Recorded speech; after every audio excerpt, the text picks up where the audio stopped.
Hey guys, what's up? It is the one and only RJ21 here, and today I'm going to be recapping the events of week 9 of Big Brother 25 and giving my updated power rankings. Week 9 started off with Cameron winning HOH after being recently resurrected from being a Big Brother zombie.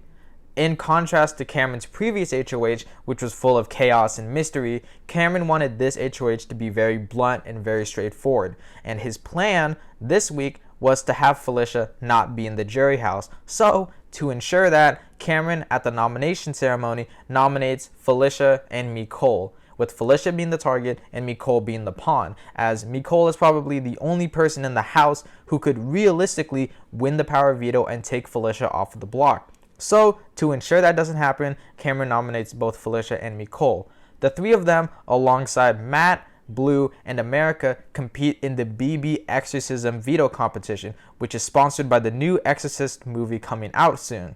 Not only does the winner of this competition win the Golden Power veto, they also win an early screening of the movie with 3 house guests of their choice. Unsurprisingly, Cameron wins this power veto. However, what is surprising is the margin in which he won this competition, as he only won 30 seconds or so, only took 30 seconds less than the second place person, which was Nicole. Cameron then, with his movie screening, decides to take Matt, Jag, and Blue to the movies, which should be telling of a possible alliance there, but I don't think anybody really picked up on that. Cameron, being power hungry, brings up the option of backdooring Corey, as he knows that Corey is going to be a big threat down the line, and it would be an opportune time to take him out while he is still in power. And a lot of people in the house tried persuading him to do so, especially Blue, in that Blue was very, very adamant and very, very strong-arming Cameron into trying to backdoor Corey. And it does work, as Cameron is convinced at one point in the week to backdoor Corey. However, Matt and Jag, who are in Cameron's Fugitives Alliance, talk Cameron out of the backdoor because Matt and Jag want to protect Corey for the future. So Cameron back down from the backdoor plan and does not use the power veto, leaving the nominations intact. During the veto meeting, Felicia calls out Corey in her speech, talking about Corey and how he's been lying and manipulating people in this game. And then after the veto meeting, Felicia and America get into a moderately sized blow up, talking about the lies that have been spread throughout the house. From this point on, it seems like Felicia should be the easy target. She's blown up multiple people's games, she's openly came after a couple people, and it should be a done deal. She's going home pre-jury, and that's that. However, Matt and Jag actually find incentive in keeping Felicia in the house over Nicole, as Felicia is a much easier person or competitor to beat as opposed to Nicole. This same sentiment then also spreads to Corey and America, and those four then come up with a new plan to blindside or flip the vote onto Felicia, with the vote coming out as a 5-2, leaving both Suri and Blue as the only 2 people voting Felicia out, leaving them on the outs. Unfortunately, the 5-2 vote split doesn't go through, but the flip on Nicole does go through, as come eviction night, Nicole is evicted by a unanimous vote of 7-0, making her the final pre-juror of Big Brother 25. The house dynamics haven't changed that much, but they've more so solidified within themselves. It seems like Matt and Jag are still at the very core of the house, but it seems like a new quote-unquote majority alliance is forming with Matt, Jag, Corey, America, and Bowie Jane. It seems like that 5 is really starting to trust each other and really starting to solidify, but the alliance isn't really official, and the foundation is still very shaky of that alliance, so take that alliance with a grain of salt. Suri is still trying to play under the radar, still trying to play low-key and trying to fade back into the shadows after her game has been pretty much blown up.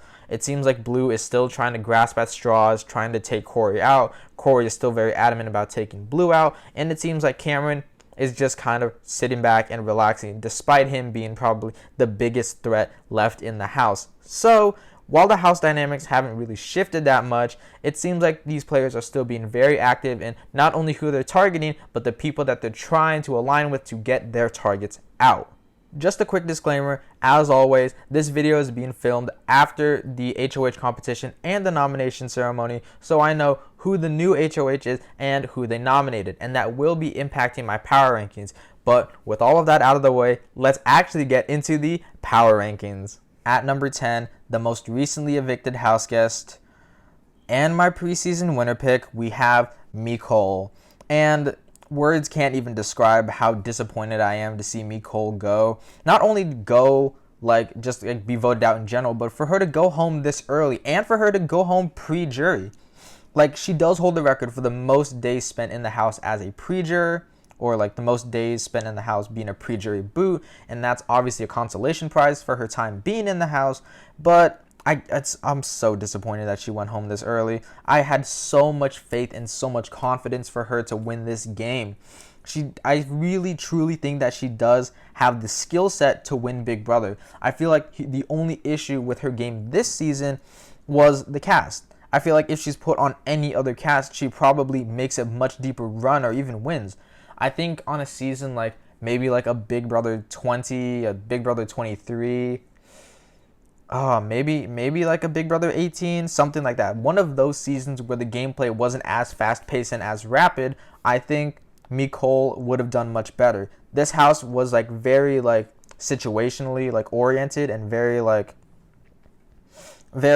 flip-floppy. Like everybody was flipping plans all the time, and I think that just took a toll on Nicole. With other seasons, plans were much more straightforward. There was no like flipping, no like flip-flopping, none of that. It was very straightforward. Here's a plan, we're going to stick to it, and that's it. This season, on the other hand, is very fluid in its gameplay, and I think that skill set doesn't apply to Nicole's specific skills. Like, this type of gameplay doesn't fit to Nicole's skills. Nicole is a very slow burner player. She's somebody who needs to take time to not only establish alliances, but establish really strong personal bonds with other people. She needs to take that time to solidify those things. And because the house was constantly moving, constantly changing, she didn't have time to solidify those bonds, which ultimately left her stuck with the Brown Sugar Babes, which in theory is a pretty good alliance, but because things were changing so much, there was never really solid backing or foundation with that alliance. So in the end, she never really had that solid of a footing within the house. I thought that maybe if she could play or downplay that under the radarness and like try and show that she's not as big of a threat as Felicia, I think if she could have done that, she probably would have stayed. But it seems like Nicole's previous performances in those physical competitions did eventually come back to bite her. I'm so disappointed for Nicole to go home. I'm so disappointed about her run. Not saying that she did bad or anything. Like, I think she did pretty solid work in the Big Brother house. I think I'm just more so disappointed that she went home. Like, pre-jury. Like, she's a pre-jury boot, and that's crazy to me. And it's really sad to see her go, but I thoroughly enjoyed her presence and her gameplay on this season. And while people might call her a coaster and she did nothing on this season and she was basically just furniture, I don't see that. I personally thought that she was playing the game. I think she was just more of a slow burner, and I think that the mental fatigue of Big Brother just caught up to her, and that is what took her out, and that is what leaves her here at number 10. Now we're getting to people that are actually still in the game. At number 9, the person who I believe to be in the worst position in the house is Cameron. And it shouldn't be a surprise that Cameron's this bad. I've said it before, and I'll keep saying it. Cameron is a bad Big Brother player. I've seen some people in the Big Brother community calling Cameron this great player, and I think that's just a really wrong assessment. His game is middling at best. His strategic game is average, his social game is abysmal, and his competition wins are the only reason he gains power. Every other week he hasn't had power. He's been on the outs. He's had no influence over the dynamics of the house. He's had no influence over the moves being made. He's had nothing. If he doesn't win a competition, he has no power. The only reason he had power week 1 is because Riley was willing to give that power to anybody who talked game with her. And that's how Cameron was able to essentially like weasel his way into that majority alliance. But people caught on to the way he was playing this game and how he just naturally rubs people the wrong way. And so that's why he was such an early target this early on. And he's never been able to shake that target off. This HOH should have been one for him to lay out the groundwork. This should have been an HOH to prepare him for the future, and to a certain extent it was successful. However, he's now essentially undoing all of his good work. He's essentially just like getting rid of like all of like the strong bonds he has. Not necessarily getting rid of them, but he's more so just breaking the trust that he has with those people. With Cameron wanting to backdoor Corey last week, or being so adamant about backdooring Corey last week, it really showed his cards to his fellow alliance mates in Matt and Jag. And they're now starting to see that maybe working with the biggest competition threat in the house isn't as solid of a plan as they initially thought. And they've turned their backs on Cameron. And with the new HOH in place being Bowie Jane, that was probably the best case scenario for him. Bowie Jane is somebody who's been loyal to Cameron throughout a majority of this game, and Bowie Jane initially had no intention of ever targeting Cameron. However, Cameron ruins that. He ruins that by continuously talking and saying, you know what, I think that alliance of Corey, America, and Bowie Jane, there might be some validity to that. And now Bowie Jane is willing to backdoor him. And with him not playing in this veto, this is the perfect recipe for him to go home. It blows my mind. It seriously blows my mind how Cameron, he laid out the groundwork for his game and he tried to capitalize on it, but instead he keeps shooting himself in the foot. And this is just signs of how bad of a player Cameron is. He can win competitions, yeah, but outside of that, his social and strategic maneuvering is absolutely abysmal. And he's not, if he survives this week, I honestly have no idea how. He's going to survive this week. But if he does, he's basically just going to comp out, and then he's going to be the winner of Big Brother 25. And if that's the case, I'm going to cry. But I think Cameron is in a horrible position, and I don't think he has the ability to dig himself out of this position, especially the fact that he can't win a comp this week since he's not playing in veto. So with all of that in mind, I have to leave Cameron here at number 9. At number 8, I have Felicia. And with Felicia, I don't think it's necessarily like her playing actively bad. I think it's just she has no more allies left. She has Suri, but Felicia is currently on the block next to Suri. So she really doesn't have anybody actively fighting for her. She's the only person in the game fighting for herself, and she has very little runway. There was the possibility of carrying Felicia further in this game as a possible jury goat, somebody who's an easy beat in the final 2, but even that plan has been scrapped because people are starting to perceive Felicia as a much bigger threat. And if that's the case, that's horrible for her game. And I really question how Felicia is going to get out of this week. She's a huge target and she doesn't have anybody protecting her. I think as crazy as it is to sound, I think Felicia being so openly vocal about who she's targeting and how blunt she's being with people, I think that's starting to offset people more now than it was in the beginning. In the beginning of the season, people were just saying, oh, that's just Felicia, that's just how she's playing. But now that she's being so openly blunt about who she's targeting and who she wants out, people are starting to see that as much more threatening, especially now since the numbers are dwindling more and more. So I think Felicia's really struggling. I think she's going to have a really hard time adapting to the dynamics of the house and making moves accordingly. Do I think it's possible? Yeah, it's possible. The vote has been flipped off of Felicia twice now. 2 separate times people have flipped the vote off of Felicia because they saw value in keeping her in the house. So who's to say that it can't happen again? I'm not saying that it can't happen again. I just think that it's highly unlikely because now that we're in the jury stages of the game, I think jury management is going to be so important. And I think Felicia would be a solid goat to bring in there, but people would much rather have her on the jury actively campaigning against certain people rather than keeping her in the house to actively tank their game while in the house, as paradoxical as that sounds. I think Felicia is a decent player. I don't think Felicia's a horrible player. I think Felicia just is she's just way too blunt for her own good. It's entertaining. It's entertaining as hell seeing her just like blow people's game up whenever she wants. It's amazing television, but it's horrible gameplay. And as it stands right now, she doesn't have any solid backing. She's not as big of a target as Cameron, but she's still a pretty sizable target. And I think people are eventually going to take that shot at her.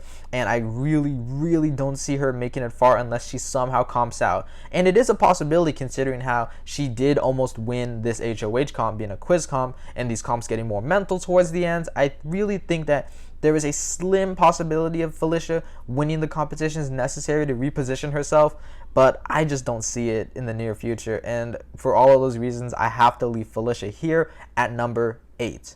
At number 7, I have Blue. And Blue actually probably was the most active. Actually, no, that's not. Blue was one of the most active players this week. She really, really cemented the Corey backdoor in Cameron's mind. And I think she did really, really good, effective work with that. The only issue is that that effective work was undone by Matt and Jag. More so Jag than Matt, but still her effective work was undone, and that's not good for her game. And I think that's Blue's biggest problem, is that she can do effective work. I think Blue is somewhat similar to Corey in that they can be effective in their gameplay, in that they can, like make the moves necessary, and they can persuade people into targeting the people they want. The only issue is Blue doesn't have the persuasion skills that Corey does. Blue, when she was pitching to Bowie Jane this week as to why Corey should be the target, Blue was reusing the same points she used with Cameron. Whereas with Corey, he has a well of information and he's using all points that he can to emphasize why Cameron or Blue should be the target. Blue is not using all of the information she has to her advantage. And I think that's her biggest issue. Even if the point seems minute, it might be the big breaking point as to why a move is made. I mean, thinking back to the Izzy blindside, it was a small thing, and that's Suri telling Matt, Suri telling Matt about playing in the Power of Invincibility path, or the power path for the BB Power of Invincibility. That seems like a minute detail, but that small detail is all that was needed to flip the house on Izzy and send her home. So all information in this game is valuable, and she has the resources. Blue does have those resources. She's just not using them as effectively as she could be. And I think if Blue were to somehow, like, not necessarily flip the house, but if Blue were to utilize her information much more effectively, in that she was using all of it, then she could do effective work. She was able to influence Cameron despite Cameron having a pretty solid bond with Corey. So Blue definitely does have the influence to persuade people. It's just a matter of can she. And I think her very active gameplay against Corey is now starting to come back to bite her, as now people like Matt and Jag have not fully disassociated with her, but have essentially let her go and said, you know what, she's on the other side of the house, we don't need her. And Blue should be a valuable shield for them, as that is somebody Corey and America are always going to target before Matt and Jag. But Blue is just not seen as valuable of a player anymore, and she's not seen as that trustworthy. And Bowie Jane was even considering her as a possible backdoor target if Cameron won the veto. So it's possible, it's possible that Blue might go home this week. Is it very possible? Not really, but the possibility is there. And I think Blue not necessarily blew up her game. Blue blew up her game. No, that's not what happened. But I think Blue definitely has some work to do. I definitely think that she needs to strengthen her bonds with people in order to make the moves necessary that she needs. And if she can do that, she'll be in a much better position. But as it stands right now, she doesn't have that much leverage, which is why I have her here at number 7. At number 6, I have Corey. And I think Corey is getting cocky. I know I am a fan of Corey. I am supporting him. But I really think he's getting cocky and arrogant in this game. It seems like he knows that he is a good persuader, and that is true. He did do speech and debate, and those skills are helping him tremendously in this game. I'm just starting to think that he's possibly overestimating his game ability and like his power of persuasion, because it's really starting to rub a lot of people the wrong way. Like, Bowie Jane was talking about it with Matt in the HOH room, how Bowie Jane almost felt more comfortable backdooring Corey over Cameron because of how domineering and how almost like condescending Corey has been, talking about how adamantly he wants Corey to go, or Corey wants Cameron to go out, and how much he wants to target Cameron and things like that. And he's very much so like strong arming people into doing what he wants. And the lack of tact he has in talking to people is really, really putting a much bigger target on him than necessary. I think in the beginning of the game, he was much better, much more aware of how he was talking to people. But now it seems like Corey is so focused in game mode, he's forgetting how to talk to people, which is weird considering he's like a communications major. It's really ironic if you really think about it. However, Corey actually hasn't toned down the way he's speaking at all. It almost seems like he believes that like America, like the nation, is in love with him and they're gonna love everything he does. I don't think that that's the case, but that's how it's coming off to the live feeders and some of the other audience and even the other people in the house. I think Corey's arrogance is going to catch up with him, and I think it's going to be his detriment and his downfall. He is a big target. He is a big target. He has a lot of people that want him out. People targeting Corey are like Cameron, Blue, Suri, and Felicia. That's literally like half the house. And everyone else that isn't targeting Corey is in his alliance. So he's in a pretty bad position. He's in a pretty bad spot. And he's really going to need to either tone down how he's talking to people or just relax. I think he's getting anxious or antsy because he's so close to the finale. He's so close to the end game. He's now feeling that he almost has to overplay to build up his resume. And he doesn't necessarily need to do that, I think he has a strong enough resume as it stands right now. I mean, he was one of the main orchestrators of the Izzy flip. He was the one who first took out Jared. And he's honestly been doing very solid work throughout the season. So I think Corey just needs to tone down his gameplay, or else he's just going to keep making himself a bigger and bigger target, and then he's going to get taken out much sooner than he would have ever anticipated. So unless Corey can fix that, he's going to be targeted and he's going to get taken out. But people do want to keep him around, and that is a great asset to his game.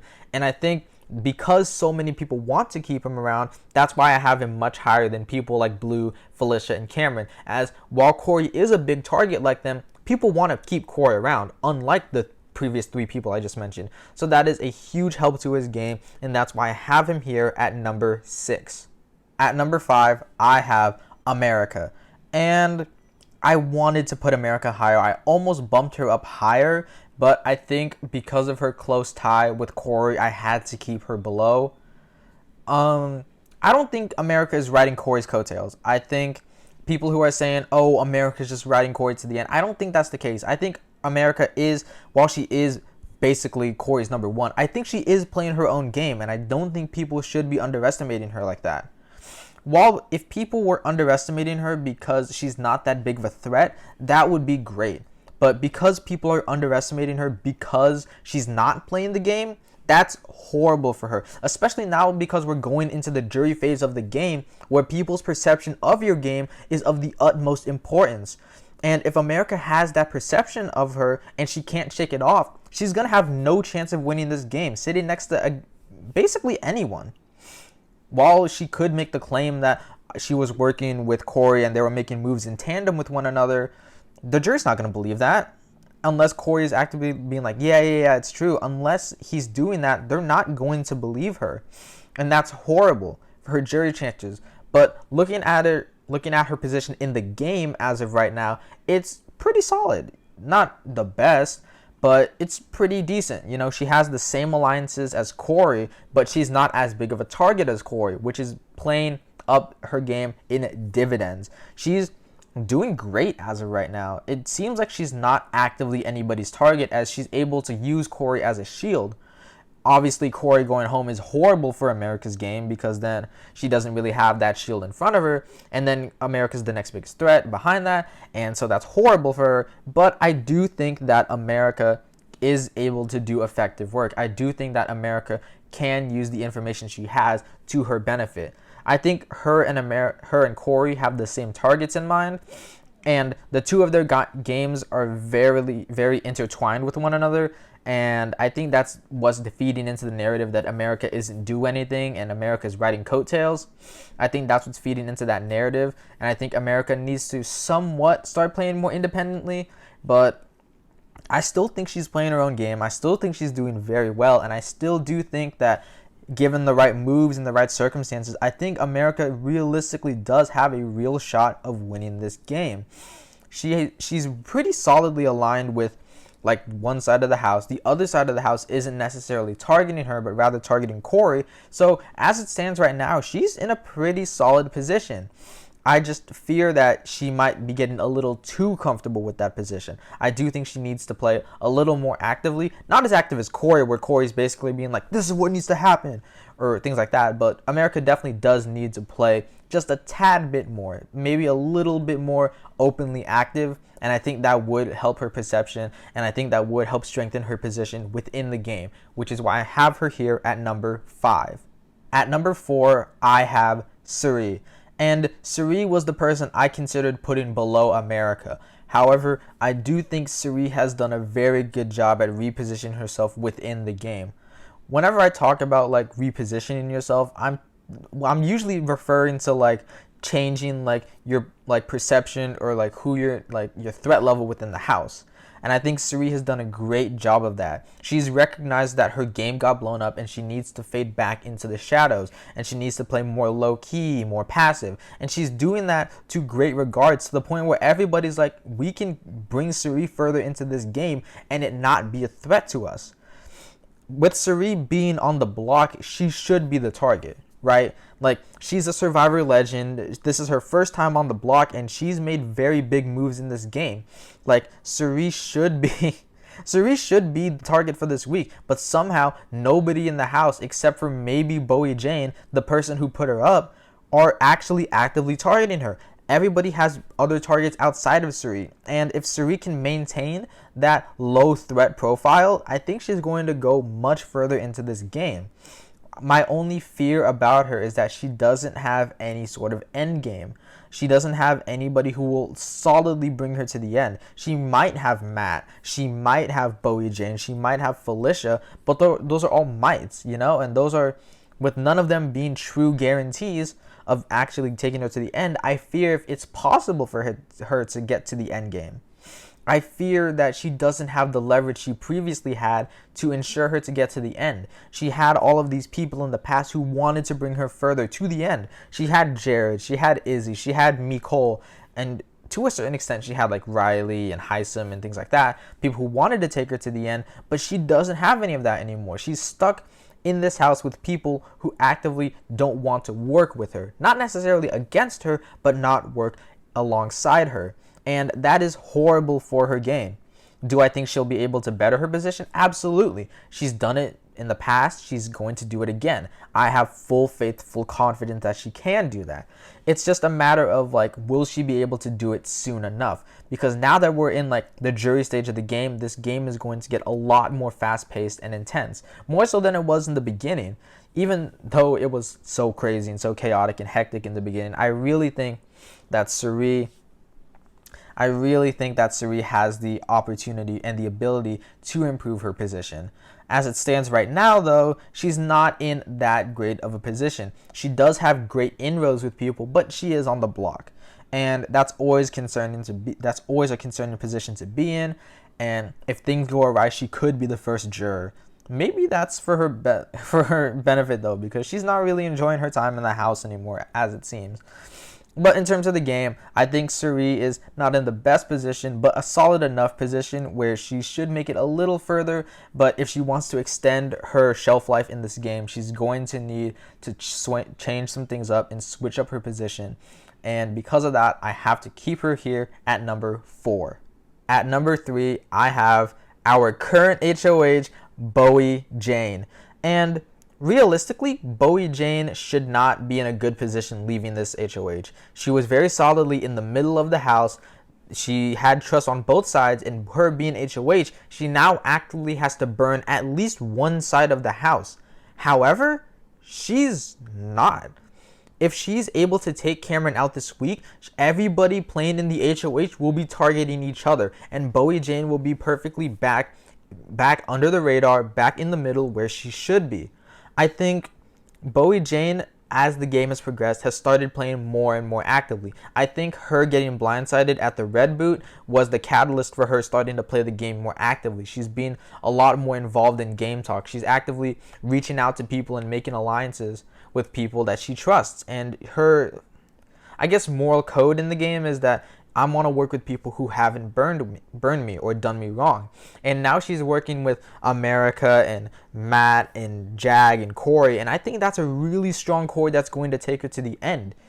And within that 5, I think the 2 duos will target each other, which essentially guarantees Bowie Jane like final 3. My only concern is that Bowie Jane will somehow or may unfortunately let the game pass her. She's, with her being HOH, she's now constantly complaining about how she didn't want to be HOH and how she didn't want to win and how being in that position is way too stressful for her. And it's funny. It's so funny. It's funny, but like in a game aspect, it's not that good for her. I think if she's letting the fatigue get to her now with her having like 5 hours worth of HOH conversations, I think she's going to be in for a much rougher time in the near future than she may even be expecting. I think Bowie Jane could do I think if Bowie Jane can take Cameron out, her jury chances skyrocket. I think she has a much better chance of winning this game if she can take Cameron out. Is she going to take Cameron out? Possibly. I think it's like 60-40, like 60% take him out, 40% not, because she does have that bond with Cameron. But I think Bowie Jane is a lot more aware of her position in this game than other people are giving her credit for. And I think Bowie Jane's the only person in the house who really understands where Bowie Jane is in the house. And I think if she can keep up that persona, keep up that perception, I think she's going to continue to be in a great position. And I think she's going to make it very deep into the game. So with all of those positives in mind, I have a lot more faith in Bowie Jane than I did in the beginning of the season. I would like to sincerely apologize to all of the Bowie Jane stans out there. I would like to sincerely apologize for that because I severely underestimated Bowie Jane as a player, and I am so happy to be proven wrong, and I'm so happy that she is in this good of a position this late into the game because it just means she's going to most likely have more and more success in the future, which is why I have her here at number 3. At number 2, I have Jag.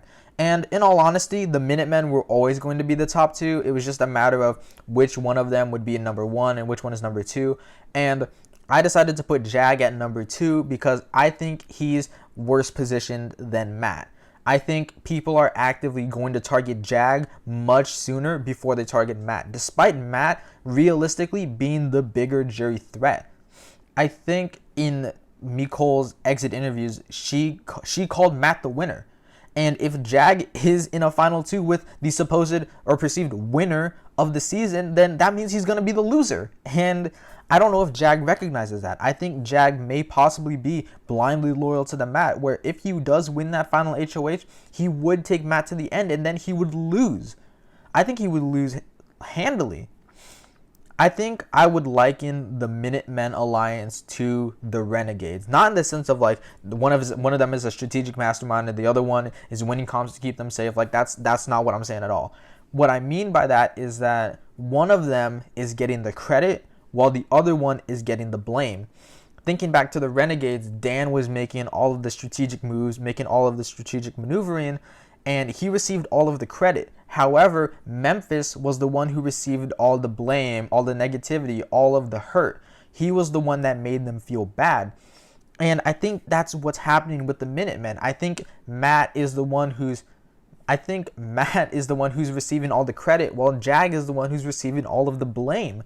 Even though Jag is the one who is making these moves. I think Jag was the catalyst in keeping Corey in the house. I think Jag was the catalyst in Bowie Jane turning on Cameron. The only issue is that Jag is receiving the blame for that. People are saying, oh, it's Jag's fault, and that leaves like a bad taste in my mouth about Jag, even though it's both Jag and Matt.